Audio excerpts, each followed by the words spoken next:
hagamos el cuadro comparativo, ¿no? Porque hay veces que la gente se confunde, cree que nosotros estamos eliminando ciertas funciones y no es así. Estamos fortaleciendo la parte administrativa del Estado. Antes del Ecuador, después de Brasil, México y Venezuela, Venezuela siendo, digamos, con México empatados en el primer lugar, el Ecuador estaba en el cuarto puesto en Latinoamérica con la mayor cantidad de ministerios o de secretarías con grado de ministerio, porque esa es la otra cosa que a veces existe una confusión. Las secretarías en el Ecuador tienen grado ministerial. Hoy en día, pues bajamos a la mitad de la tabla. Y eso ahí no significa más que volver más eficiente la administración. No es que se suprimen actividades ni controles, sino que se vuelve más eficiente, más directo.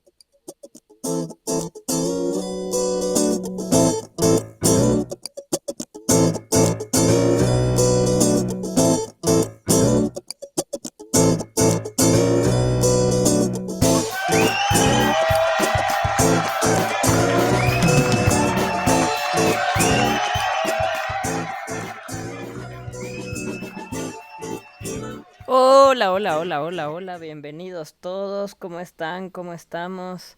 Hay tremendos temas para el día de hoy, ¿cómo estás, Damián? Hola Julián, bienvenidos todos. Como siempre, tenemos temas cada semana, nos brindan siempre las personas que toman decisiones en este país un montón de material para hablar.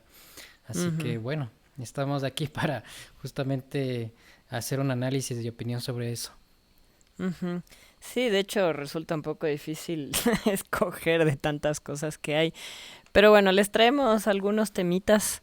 Yo quería empezar un poco, aunque ya prácticamente se cerró el tema, pero empezar un poco por cómo terminó lo del agua de Quito. Em, y es que a los brillantes de ADN en la Comisión de Ambiente de la Asamblea se les ocurrió tratar de fiscalizar eh, lo que hizo la alcaldía con los días que no hubo agua en Quito. Que bueno, también lo hablábamos en el capítulo anterior, ¿no? Pero bueno, ahí hay un par de cosas. Lo primero es que no es función de la asamblea fiscalizar a los alcaldes. Y bueno, me tocó venir un poco estudiado en Con la la... polla en la mano. Ajá, aquí está con la polla en la mano. En la Constitución, artículo 120, la Asamblea Nacional tendrá las siguientes atribuciones y deberes, además de las que determine la ley. Y en el numeral 9 fiscalizar los actos de las funciones ejecutiva, electoral y de transparencia y control social y los otros órganos de poder público y requerir a las servidoras y servidores públicos las informaciones que considere necesaria.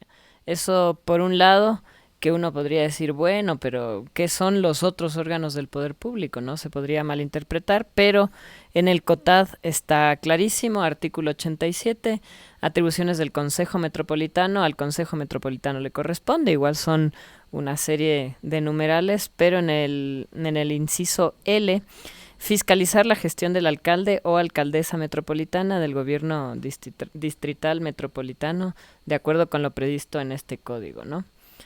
Ujú. Entonces, se sacaron de la manga querer fiscalizarle al alcalde, que además luego podemos profundizar un poquito más qué mismo pasó con el agua de Quito, ¿no? Pero quería compartirles la respuesta que dio el Pregúntele a alcalde. los quiteños si quiere que yo esté en la Asamblea Nacional o quiere que esté supervisando aquí. Primera cosa que es absolutamente esencial. Y segundo, yo fui legislador. Esto también me parece que es un elemento de politización. Mi órgano de fiscalización, porque ojo que yo no digo que las municipalidades no tienen que ser fiscalizados, los órganos de fiscalización de las municipalidades son sus consejos cantonales. Y yo hace una semana atrás di toda una explicación convocada por mí mismo en el Consejo Cantonal. Así que agradezco la invitación, me hubiera gustado ir, pero no tengo tiempo en este momento de dedicarme a la política, sino a solventar el problema de esta emergencia que hemos tenido. Y bueno, eso fue la respuesta del alcalde, ¿no?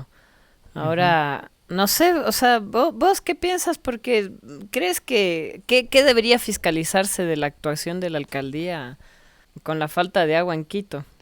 Claro, y bueno, yo quería opinar ahí con respecto a justamente que yo lo veo más desde una parte de politización de la administración de la alcaldía.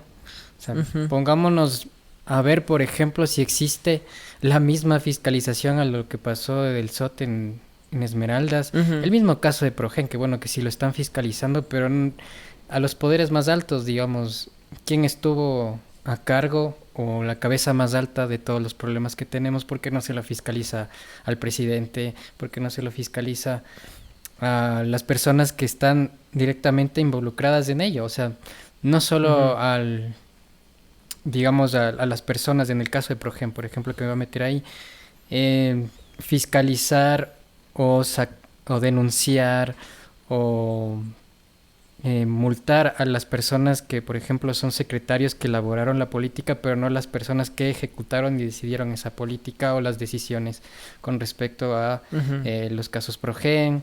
Y ujú. asimismo con...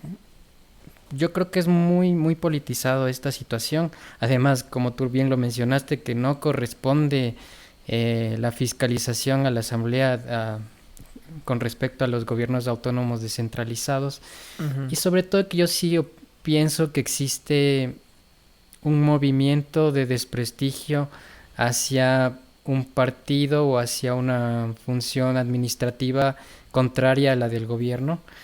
ujú, Eh, yo he escuchado muchísimos periodistas, el caso de, de Inostroza, por ejemplo, que hablaba mucho de la recaudación de firmas para sacar al alcalde.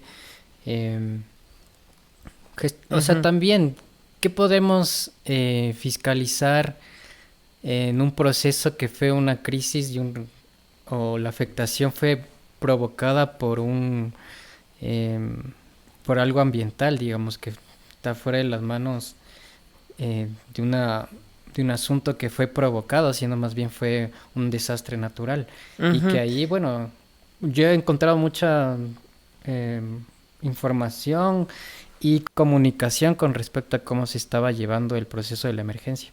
Ajá, hablando en contra del alcalde, ¿no? Y ahí... Ujú. Pero el alcalde también que se ponga las pilas y copie las estrategias del gobierno, que diga que fue sabotaje, pues, que ahí estaban los de ADN rompiendo la tubería. Em, O las mismas zarigüeyas. o las mismas zarigüeyas, no tienen partido político. Sí, y lo que vos dices, ¿no? O sea, por un lado los de la pauta va haciendo su trabajo al final, que yo algunas veces he dicho, yo no les culpo, pues, si a mí me estuvieran pagando $3,000 mensuales, por último, estoy haciendo mi trabajo, ¿no? Pero también, chuta, en la asamblea están, hay algunitos que tratan de destacar, a ver, creo yo, qué lugar pueden ir encontrando en el gobierno, y había algunitos en esa sesión por ahí se escuchó en esa sesión de la fiscalización, queriendo culparle al alcalde de que no está haciendo nada para evitar los incendios este verano.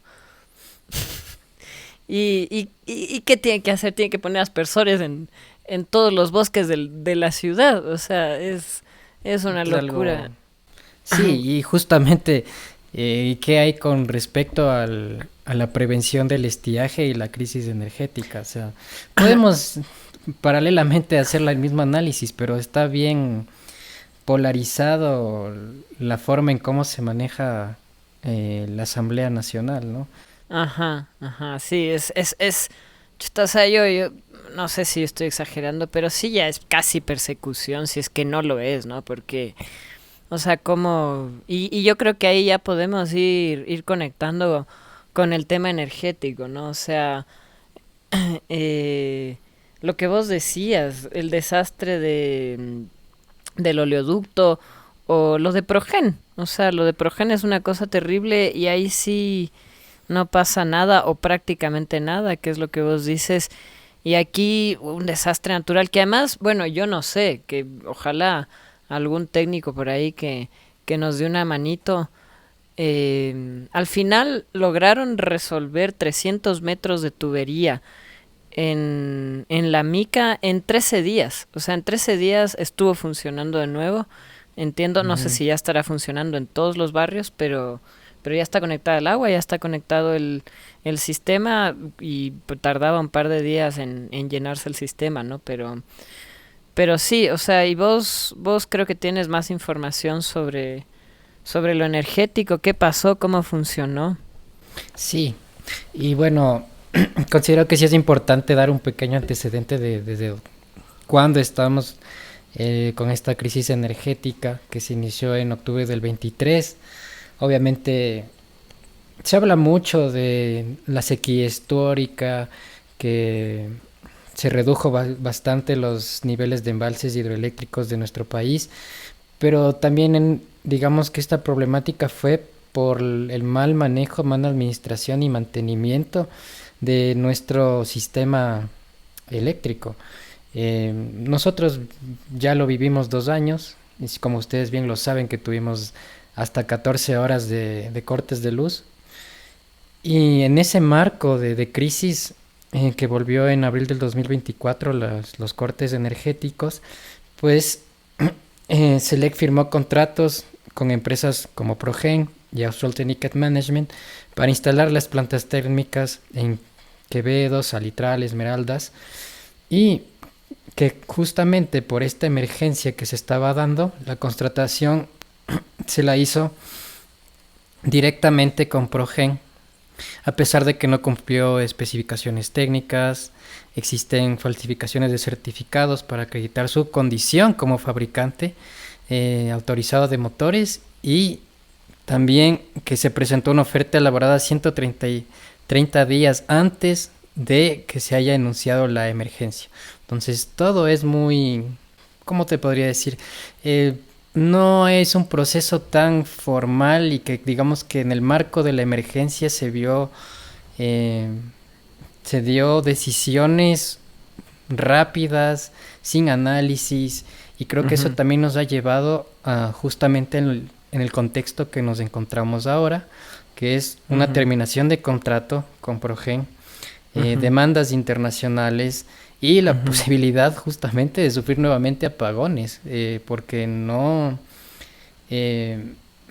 tenemos, digamos, una alternativa, y el gobierno no la está teniendo con respecto a la demanda que tiene el Ecuador de los megavatios, ¿no? Entonces, en el caso de Progen, justamente se llegó a la terminación de contrato y a la fiscalización del mismo.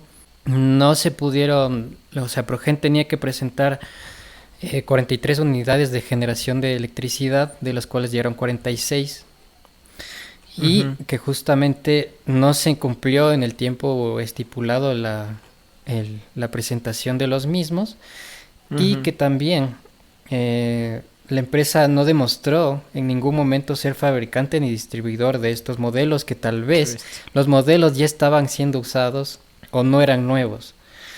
Lo peor de todo es que nosotros, Progen y el mismo Selec, tenían la supervisión de los generadores presentados por Progen, y autorizaron, o sea, yo no sé de qué forma lo autorizaron todo el tipo de trabajo, y es justamente que Progen, mediante estos procesos mal hechos de parte de Selec, se justifican para decir que ellos hicieron su trabajo, porque las firmas de Selec están, porque no hicieron bien la evidencia del trabajo y de las cosas que estaba haciendo Progen al momento de no fiscalizar, pero llevar un proceso de lo que se está presentando, ¿no? Como la empresa. Entonces todo es muy no profesional, digamos, y es por eso que tenemos estos problemas. También se hablaba de que los generadores no eran del mismo voltaje que se maneja aquí en el Ecuador. La frecuencia. Ajá. Exactamente, estaban diseñados para operar con diésel, pero se exigía que sean con fuel oil. Entonces hay muchísimas cosas que desde el inicio lo que empieza mal termina peor. Pues bueno, esos son de los pocos, digamos, datos que se pueden tener con el caso de Selec y Progen.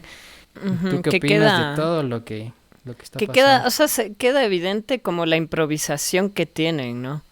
Eh, ¿Cómo se llama esta otra termoeléctrica que recién terminaron? No es Coca-Cola Sinclair, no me viene el nombre, pero bueno. Yo siempre he pensado que es esta termoeléctrica que dicen que es enorme, que para el 2017 estaba terminado como al 90%, una cosa así, y en 7 años no se había acabado. Yo siempre he pensado que hasta Novoa le agradece a Correa de haberle dejado esa termoeléctrica media terminar, porque medio le pusieron a trabajar a finales del Sí, año pasado y par megavatios les dio. ¿Te acuerdas el nombre? Ay, Toachi Pilatón, Toachi Pilatón. Pero sí, o sea, la improvisación es terrible. Contratan con una empresa que luego se hace la loca. Lo que vos dices, estos generadores tenían que estar funcionando en noviembre y hasta ahora no están funcionando. Que además eran de una frecuencia distinta. O sea, los manes no saben dónde están parados. Pero escuchémosle a la ministra, que como todos los ministros tienen un nombre así medio interesante. Yo creo que la ministra también debería cambiarse de apellido. En vez de llamarse Inés Manzano, aquí va a ser Inés Apple. Entonces, escuchémosle a la ministra. Es decir, no le vamos a comprar energía a Colombia este año. Este año no hay necesidad de comprarle energía a Colombia. Y para el 2027 vamos a comprarle a Perú, lo que quiere decir que ya no le vamos a volver a comprar a Colombia. O sea, sí, lo que pasa es que no puedes, ojalá me gustaría ver el futuro, pero nosotros ahorita lo que estamos haciendo es abriendo todo, o sea, todas las opciones para tener energía. Y la visión, que más allá de la compra, es que nosotros vendamos. La visión del Ministerio de Energía y la visión del gobierno con el presidente Noboa es tener un exceso de energía para la venta. Entonces, por eso es que estamos abriendo estos canales, por eso estamos mejorando la normativa y por eso estamos haciendo la invitación a las energías que son renovables con almacenamiento y que obviamente nos puedan ayudar a esta visión que tenemos. sí. Ahí está. No sé Ahí si es- te acuerdas tú Ajá. que cuando se construyó Coca-Cola Sinclair y teníamos nosotros en época de Correa, ¿no? Eh, un superávit en lo que es la producción eléctrica. Muchos se quejaban de que ese era un elefante blanco, que para qué sobreproducir, que, o sea, y luego tenemos este problema justamente de falta de energía y que ahora lo pongan como que el objetivo es la venta del mismo. Y bueno, las declaraciones que me parece que fueron el 7 de julio, o sea, Ujú. Sí. del 25 creo que fue en Teleamazonas, y que justamente decían que ya no será necesario comprar energía a Colombia, que se está haciendo un trabajo fenomenal abriendo todas las cartas, pero sin embargo, según los datos de la Operadora Nacional de Electricidad, la CENACE, el Ujú. 23 de julio del 2025, Ecuador importó 374 megavatios desde Colombia. Y eso te iba a decir, ¿a quién le compró? No te escuché bien. A Colombia. ¿Seguro a Colombia? No, me estás hueveando. No, y yo te digo, no es para ser una persona que quiere ser, inventarse cosas. Uy, no lo puedo creer. Se la compró a Colombia. Sí, es tremendo. Y efectivamente, o sea, ya estamos comprando la energía a Colombia.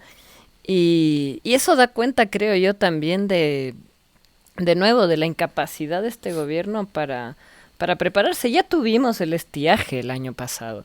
Ya la pasamos mal, pasamos unos apagones terribles, dicho sea de paso y no entrar tanto en el análisis, pero a diferencia de muchos de nuestros vecinos, porque nuestros vecinos se habían preparado, Novoa sabía que venía este estiaje y no se prepararon, dejaron todo para última hora y, y no aprendieron, o sea, no aprendieron la lección.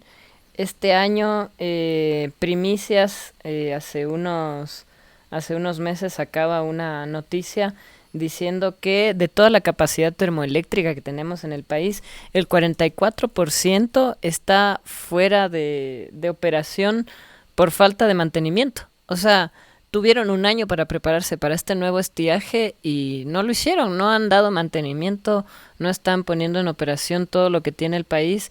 Peor no se diga de que el año anterior se jactaban de que habían sido el gobierno que más generación habían Sí. creado en el país. ¿No les da vergüenza? Es A una mí me da cosa, vergüenza.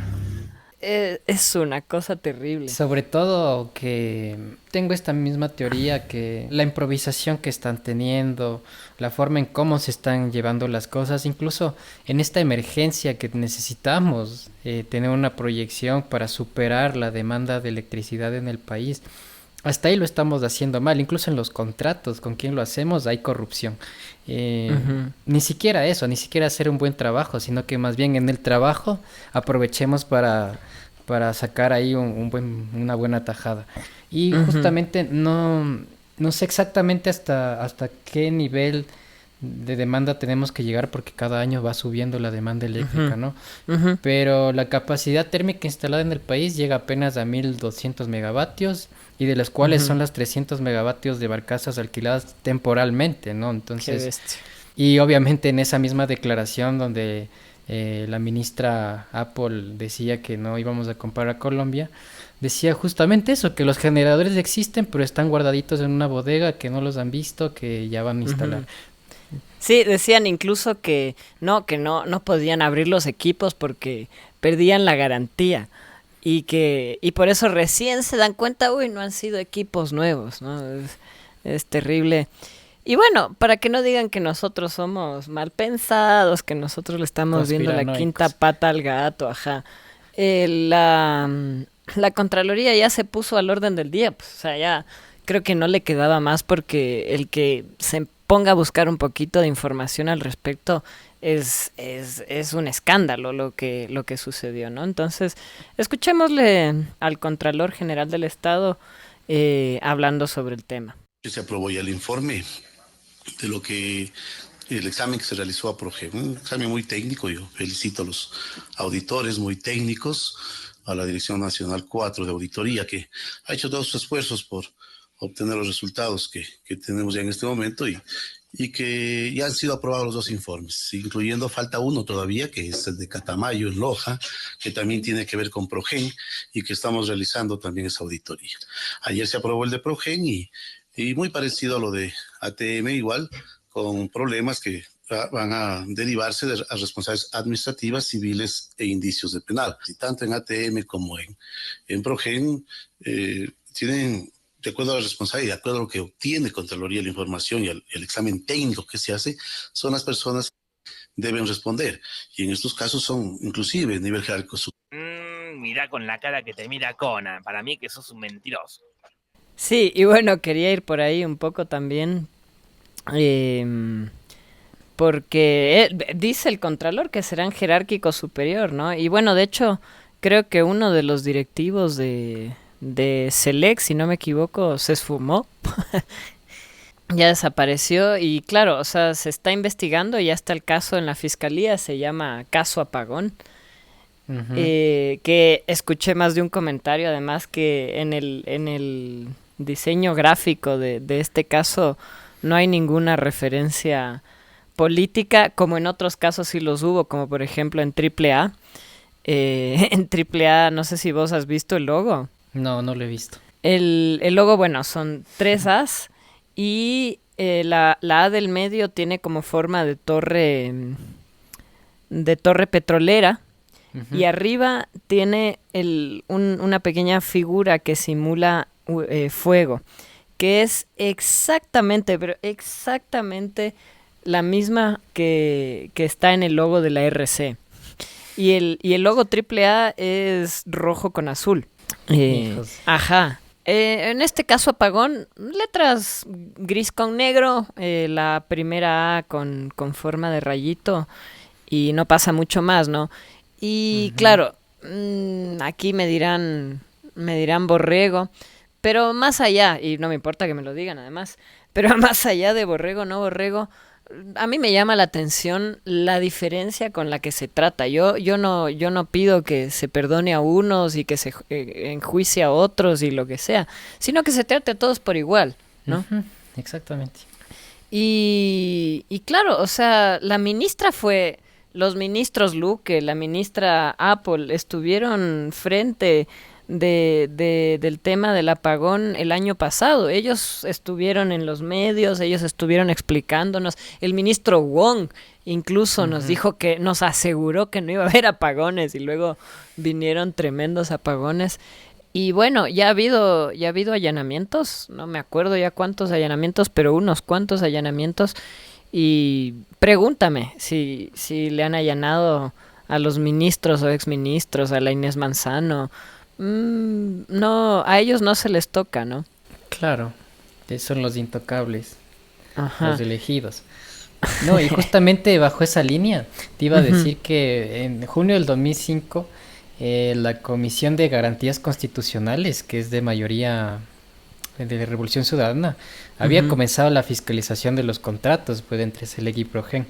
Pero luego el 20 de junio el Consejo de Administración Legislativa, la CAL, que es controlada por ADN, resolvió traspasar este proceso de fiscalización a la Mesa de Transparencia, que también es controlada por el oficialismo.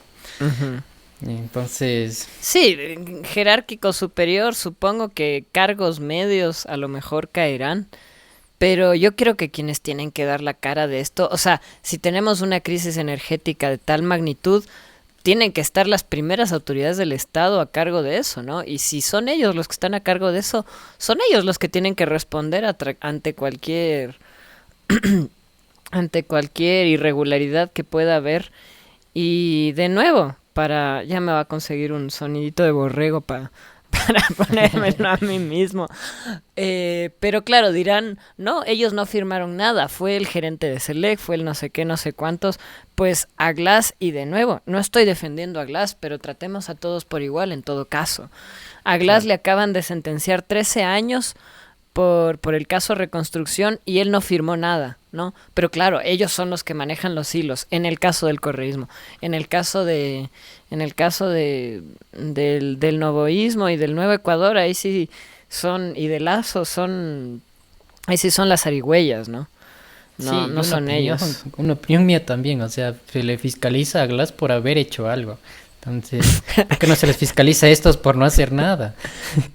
Correcto, completamente de acuerdo. Entonces, sí, bueno, veremos en qué queda este caso apagón, veremos los alcances de la Contraloría, pero para mí hay criterios más que suficientes para poner juicios súper sólidos. O sea, han sido millones de dólares pagados en servicios que no sirvieron para nada, que no resolvieron nada o prácticamente nada de los apagones.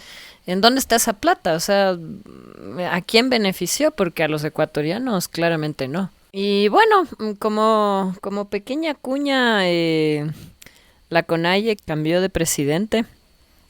Está ahora Marlon Vargas como el nuevo presidente. Entiendo, yo tampoco lo tengo muy claro, pero entiendo que dentro de la CONAIE hay un sistema de alternancia entre distintos sectores para los mandatos y ahora le tocaba al Oriente.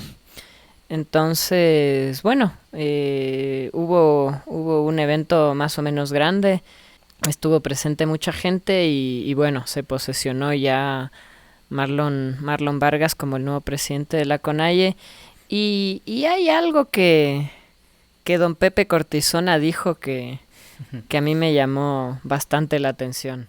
Hoy creo que la CONAIE ha cambiado de rumbo. Ciertamente nosotros vemos con muy buenos ojos la elección del señor Richard Marlon Vargas, que además ha sido claro en su mensaje de que él está presto para construir un nuevo Ecuador, presto para el diálogo. Nosotros igual creo que es momento de que exista una gran reconciliación fuera de todo el ruido que hubo y fuera de toda la persecución, fuera de toda la lucha ideológica que ha existido históricamente y que ha sido fuertemente representada por el señor Issa. Creo que hay mucho que construir, sobre todo en tejido social, con las organizaciones sociales y con el gobierno nacional. Así que nosotros celebramos eso, pero creemos que esta nueva CONAIE, vamos a decirlo así, esta nueva CONAIE debe de escuchar a sus bases como son y no, repito, a lo que pretendieron distorsionar la anterior directiva de lo que supuestamente es. ¿Qué te parece? Ok, pero mira que este es un spoiler, ¿no? Ya de la Gasca renunció a ser el ministro del Interior. Ujú. que por ahí da indicios a que, obviamente, no somos conspiranoicos, no somos futurólogos, pero tranquilamente puede ser el nuevo fiscal. Y, Ujú. a ver, de lo que él menciona, yo considero que no, que más bien la CONAIE se caracteriza por escuchar a sus bases, y si no hay procesos en los cuales la unanimidad de las bases no está de acuerdo, pues no se procede.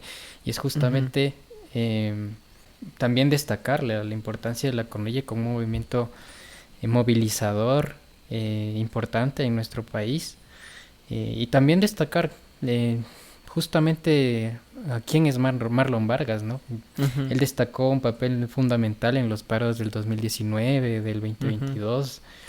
Ujú. Eh, tuvo mucho que ver también con la derogación del decreto 888-83, Ujú.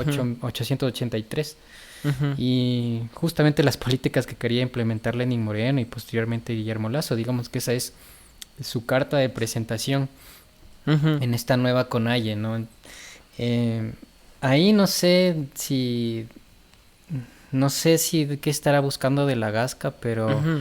con el antecedente de Vargas yo creo que existe una continuación, ¿no? Más que nada porque lo hemos visto en el proceso de ISA, que si bien eres la imagen, pero está dentro de la CONAIE un proceso de base, digamos que ISA es la imagen que representa eso, no es que ISA, no es al revés. Igual creo que va a poder ser lo mismo con lo que es Marlon Vargas, que es un líder de la Amazonía. Ujú. Veamos qué se puede Ujú. suceder. Sí, aquí, y gracias, sí, por la aclaración. El ex ministro, hay que decir ahora, ¿no? Sí. Em, sí, este ex ministro además hace una cosa bien alhaja, ¿no? Le traslada su propio eslogan al movimiento indígena, es la nueva CONAIE, como el nuevo Ecuador, ¿no? Cuidadito. Yo no diría que es la nueva CONAIE, por lo mismo que vos dices, exactamente, no, no pensaría yo. Y bueno, la CONAIE además es un movimiento súper complejo, ¿no? Hay muchos actores, muchos sectores dentro de la CONAIE. eh, pero sí, o sea, más allá de muchos detalles en los que que quizás se pudieran analizar, sí, los roles que vos acabas de decir que ha cumplido este man, para que no se acuerde, el artículo era, ¿cómo era? El 883, el... El 883, sí. Ajá, era sobre la elevación de los precios de los combustibles, que bueno, después de todas maneras siguieron subiendo de manera progresiva, y quien sí ya los ha subido de manera franca y directa ha sido este gobierno, a pesar de que en su primera elección dijo que no iba a quitar esos subsidios, ¿no? Una mentira más, pero ya nos tiene acostumbrado. Ujú. Pero sí, o sea, Marlon tiene un antecedente más bien de lucha social. Y sí, yo creo que efectivamente si es que hay algún espacio que responda más a una lógica de bases, es la CONAI, efectivamente. No es ISA, que de paso, ISA también quedó tercero en las elecciones. Ujú. eh, en unas elecciones que hubo gente que no llegó ni al 0,1%, creo. O sea, Isa todavía es un personaje importante, más allá de estar en contra o a favor. Pero sí, o sea, la CONAIE responde a la suma de varios sectores y de muchas fuerzas y de muchas tendencias, y no solo a la de una figura, ¿no? Casi diría en pleno contraste con lo que pasa en ADN, que Ujú. ADN no tiene cuadros, ADN no ha sabido aquí, hasta en los últimos meses hasta han puesto a figuras correístas dentro de la administración porque no tienen a quién poner, ¿no? Es un movimiento que apareció con Daniel Noboa, no existía antes, y bueno, veremos en algún momento también, por ahí se me mete otro análisis, pero veremos cuál es el futuro de ADN, ¿no? Porque puede pasar lo mismo que con creo yo. eh, Valga la redundancia. sí, desapareció Lazo, y ¿quién es Creo? Díganme ahorita mismo un político de Creo. Sí, Ujú. totalmente, Ujú. totalmente. Y yo estoy de acuerdo contigo en que, a ver, porque en el país se perdió mucho lo de el poder de los sindicatos, La CONAIE es, digamos, el que mayor representa Ujú. las bases sociales. Muy, por ejemplo, en Brasil y en Argentina los sindicatos son muy fuertes, pero acá no lo tenemos. Y yo creo que justamente un partido político debe sentarse en las urgencias, en las demandas, las necesidades de la sociedad, más no en construir para ganar un... O sea, es lo que existe aquí, ¿no? Ujú. Se prepara un partido político para ganar las elecciones y ahí hasta ahí quedaron. O sea, Ujú. se tiene un miedo, una demonización al que un partido político pueda tener una ideología, una postura. Ujú. Con Ujú. respecto a qué piensa que es necesario y cuál es la línea, sino que más Ujú. bien es una praxis en la cual se están solo diseñadas para ganar las elecciones. Y justamente lo que dices, o sea, después de Lazo, creo, ahí quedó. Y Ujú. yo creo que con Novoa es lo mismo, o sea, no es la base social que existe en ADN, sino es la imagen de Novoa. Ujú. Sí, y bueno, para desborreguizarme un poco, em, tuvimos una entrevista que la subiremos también con, con Diego Vaca y hablábamos un poco de esto. Y digo, ¿por qué lo digo? Porque sí, o sea, yo creo que efectivamente los partidos que tenemos en el mundo, y al menos de este país puedo hablar con más conocimiento de causa, son partidos electoreros. O sea, sí son instancias creadas fundamentalmente para ganar elecciones. Y yo desgraciadamente creo que el correísmo, que es la principal fuerza de oposición a este gobierno y al neoliberalismo en este país, al menos en este momento de la historia, yo creo que se encuentra embargado en esa misma lógica, ¿no? Eh, es verdad que hay muchos cuadros, es verdad que hay quizá un poquito más de preparación en muchos de sus miembros, pero mira lo que ha pasado este año nada más. O sea, ¿ya cuántos asambleístas se han desvinculado del RC? Son como 5 Justamente. por lo menos, ¿no? Sí. Entonces, es para mí, y bueno, en algún momento podríamos entrar a analizar con mayor profundidad, pero para mí, por hablarlo así un poco por encima, son una maquinaria de ganar elecciones, que pueden tener distintas tendencias, distintos miembros, o quizá un poquito más o menos de ideología, pero en todo caso yo aquí sí marco una diferencia mucho mayor con la CONAIE, ¿no? La CONAIE no es Exacto. un partido político, la CONAIE es un movimiento y también hay un montón, es un movimiento lleno de contradicciones también, ya lo hemos dicho, pero es un movimiento, o sea, no es un partido electorero. Y claro, y se juegan muchas cosas y bueno, ya hay ciertos sectores, no estoy seguro si la UNE o los sindicatos que le han invitado a la CONAIE a sumarse a las manifestaciones que se están convocando y bueno, iremos viendo la postura, y ahí es lo que vos dices, yo más que la postura de Marlon Vargas diría justamente la postura de la CONAIE, porque Ujú. no es eso, no es una organización personalista, entonces responderá a los intereses de la suma de sus integrantes, ¿no? Sí. Y bueno, solo para añadir ahí que esto, Ujú. bueno, lo hablaremos en otro programa, pero es justamente este nuevo decreto con respecto a cómo se va a, a revisar el trabajo que están haciendo las organizaciones dentro del Mm, país. me Yo parece creo súper que importante. yo creo Ujú. que es una piedrita botada a la CONAI, Sí, sí, justamente. háblanos un poco más. Bueno, pues no tengo mucho al tanto, o sea, por eso quiero prepararlo para la próxima Ujú, semana, ujú. pero es justamente en que este decreto está buscando, y con todas las otras políticas que se han implementado, que es la ley de solidaridad, Ujú, la privatización de los parques nacionales, es ujú, justamente brindar, lo que había mencionado en el anterior programa, brindar poder hacia la militarización, la- el aparato estatal policial de persecución, ujú, porque ellos ahora tienen la definición de justamente si la oposición puede ser una persona que esté en contra de los intereses del gobierno.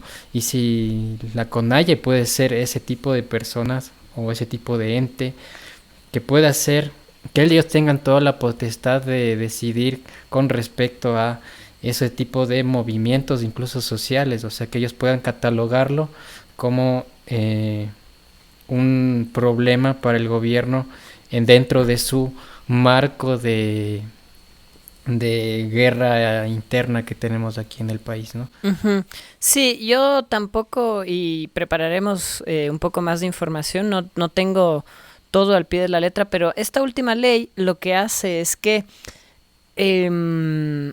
vigila, exige que todos los movimientos económicos, ingresos, egresos, sueldos, etcétera, de ONGs, de movimientos sociales, tengan que ser reportados al Estado. Y dentro de esos entraría la CONAIE, de lo que entiendo. Y esto a mí me huele mucho a las denuncias que hacía Lasso del paro, ¿no? O sea, Lasso dijo abierta y explícitamente que el narco fue el que pagó el paro del 21 o 22. Del 22. Del 22. O sea, es una acusación gravísima. Nunca presentó pruebas. Y bueno, la CONAIE le puso, o no sé si la CONAIE o ISA, ahí sí, le puso una demanda por difamación a Lasso, que también hace poco hubo un poco una trifulca por eso. Porque además le citaron a Isa cuando él estaba en China y no se presentó, y trataron de agarrarse de eso para decir, ya ven, acusan y luego se desaparecen. Pero me huele muchísimo a eso esta ley, ¿no? Sí. A tratar de demonizar los movimientos sociales, y con qué saldrán, ¿no? Tratando de pretenderán decir que de dónde sacan la plata, que tienen una financiación ilícita o dudosa, cuestionable, etcétera, ¿no? Y claro, todo eso junto a las leyes anteriores que tú acabas de mencionar, pues da idea de cuál es el camino que ha seguido este gobierno y que pretende seguir, ¿no? Y creo que ahí sí. Creo que quien nos puede dar un poquito todavía más de luces al respecto es la vocería de Cartondelet. Y sabes que cambiaron de formato. Yo creo que quieren llegar a la juventud, entonces hicieron una presentación bien interesante. ¿Quieres escucharla? Vamos. En el Ejecutivo pasan de existir 20 ministerios a 14 ministerios, y las secretarías pasan de ser 9 secretarías a 3 secretarías. Esto significa que se reducen en un 41% el número de carteras de Estado que conforman el poder ejecutivo del gobierno ecuatoriano. Y respecto de esto, les voy a leer cómo se van a dar las fusiones de los diferentes ministerios y carteras de Estado.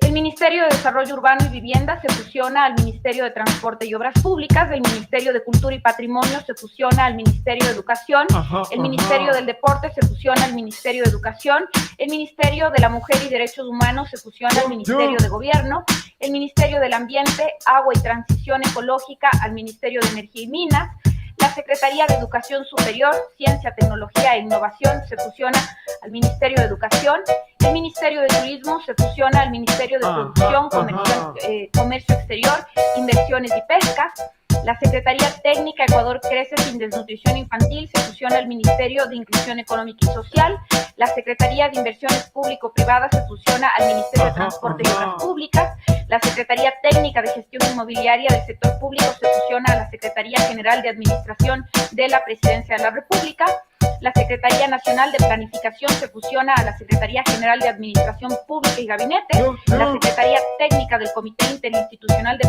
Prevención de Asentamientos Irregulares al Ministerio de Transporte y Obras Públicas. Hay un traslado, el Viceministerio de Acuacultura y Pesca se fusiona al Ministerio de Agricultura y Ganadería. El Servicio Nacional de Atención Integral a Personas Adultas Privadas de la Libertad y Adolescentes Infractores de SNAI se adscribe al Ministerio del Interior. El Servicio Integrado de Seguridad ECU 911 se adscribe al Ministerio del Interior.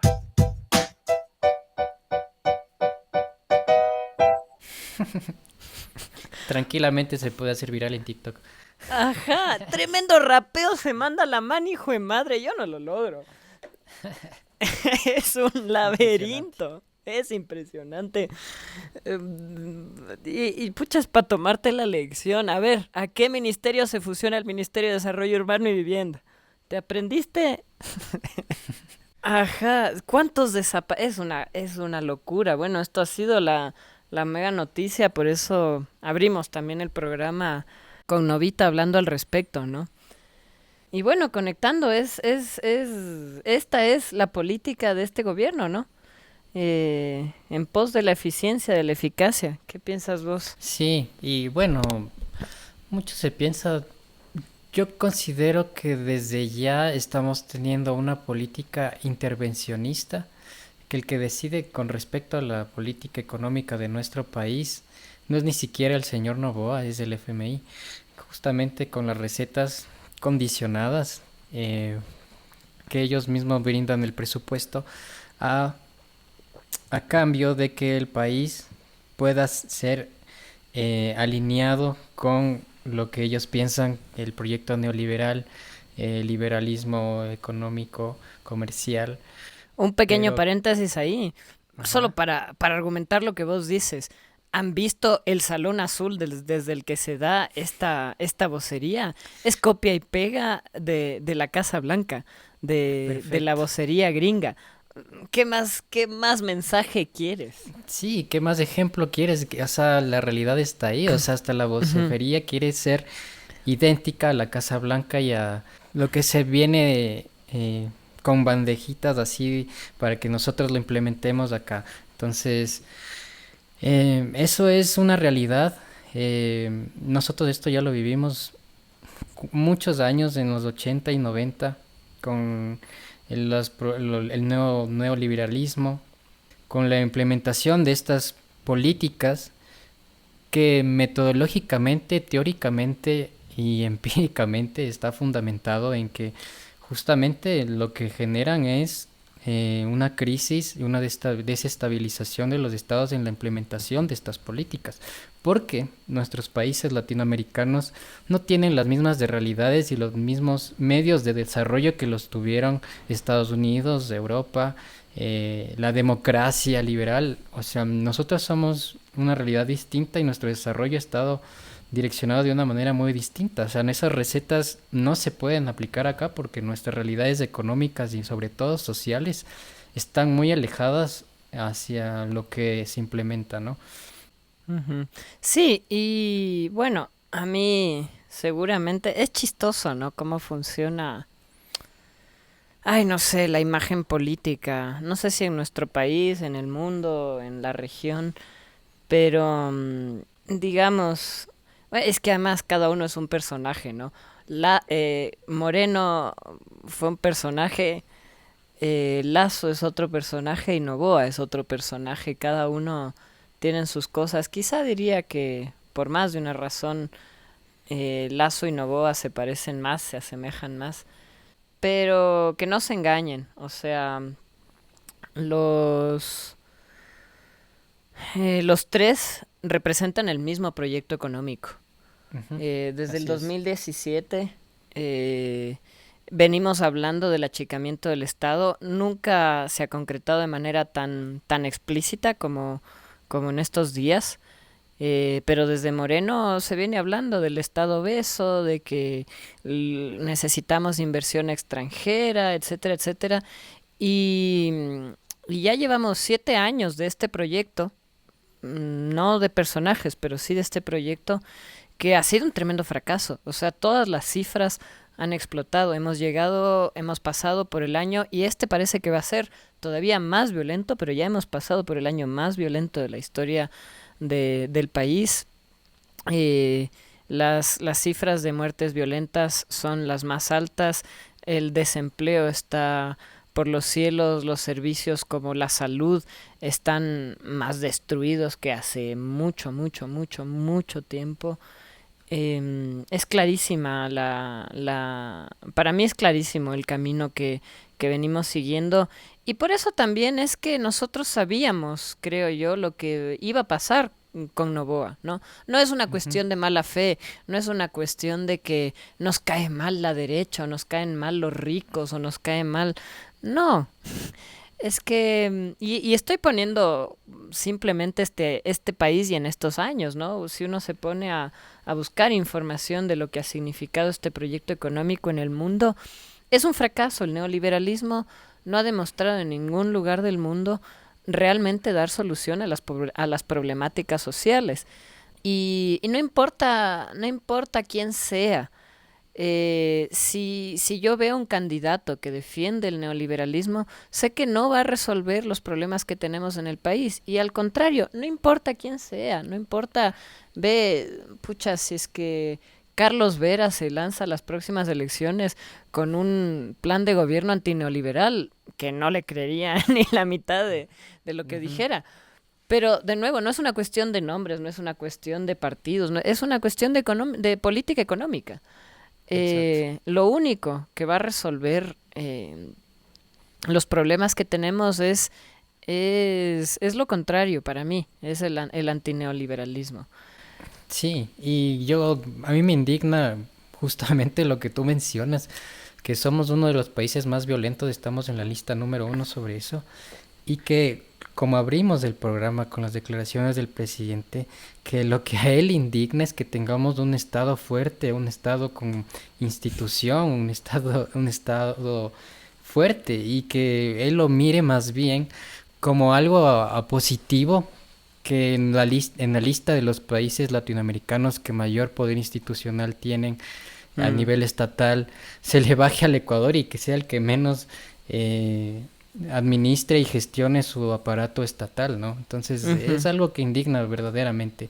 Y sí, o sea, yo considero que el tener un Estado fuerte, es tener instituciones bien fortalecidas, permite garantizar derechos, permite garantizar una buena administración estatal, proyectos, y justamente tener un poco de soberanía al momento de decidir sobre qué queremos en nuestro país, porque justamente está ese dilema, ¿no? Y la pérdida de soberanía actualmente es notoria.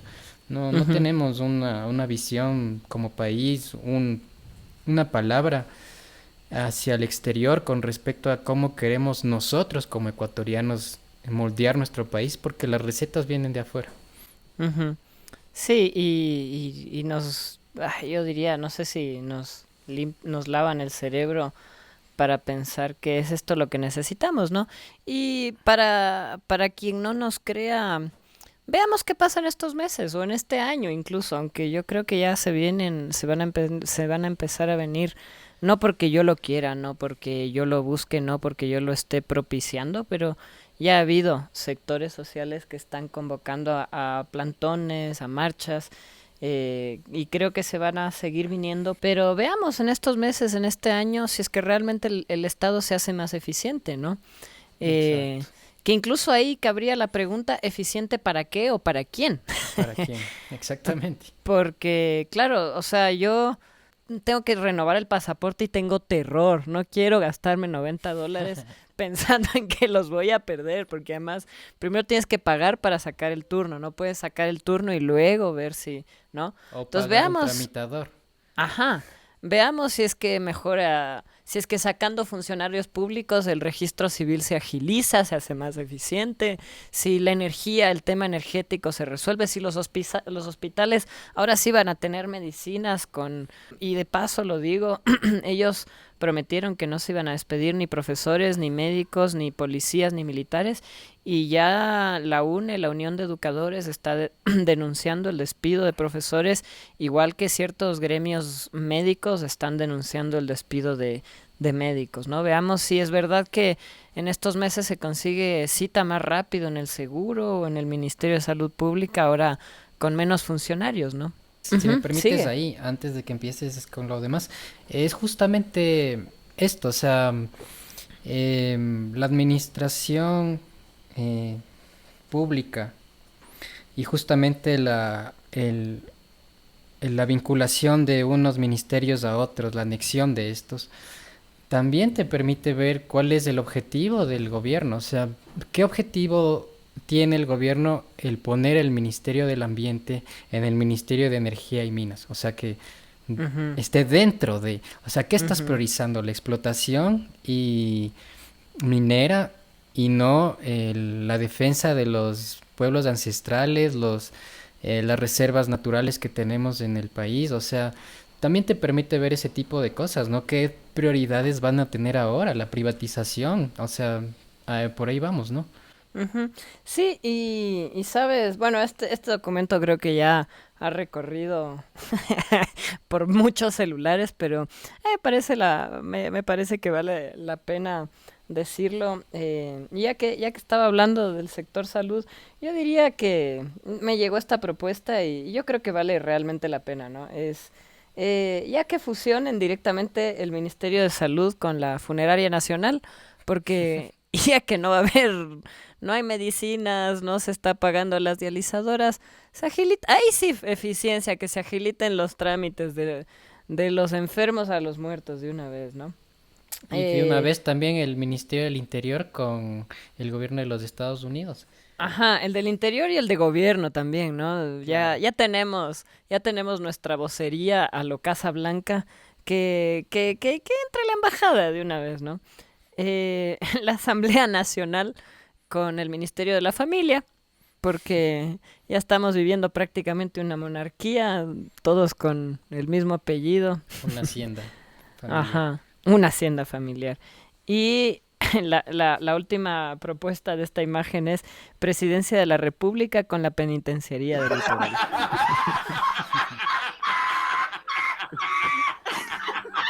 O sea, te dan ganas de reír, pero en realidad es para llorar.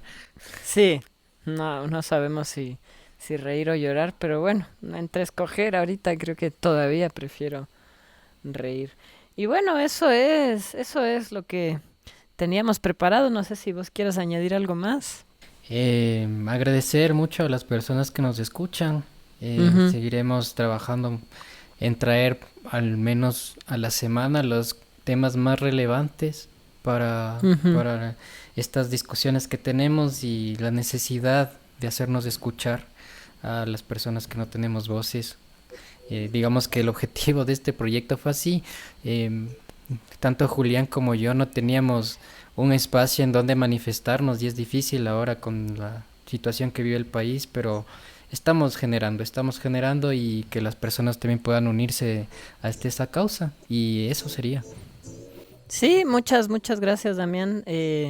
Sí, bueno, si es que se publica en alguna plataforma en la que pueda haber retroalimentación, pues eso, dennos sus opiniones, sus comentarios, los leeremos, serán importantes para nosotros. Queremos que este espacio, por un lado sí es desahogo nuestro, pero queremos que sea útil también, no que solo nos sirva a nosotros, ¿no? Entonces, sí. Estamos no solo para hablar, para conversar, estamos para conversar, no solo para hablar, sino también para escuchar.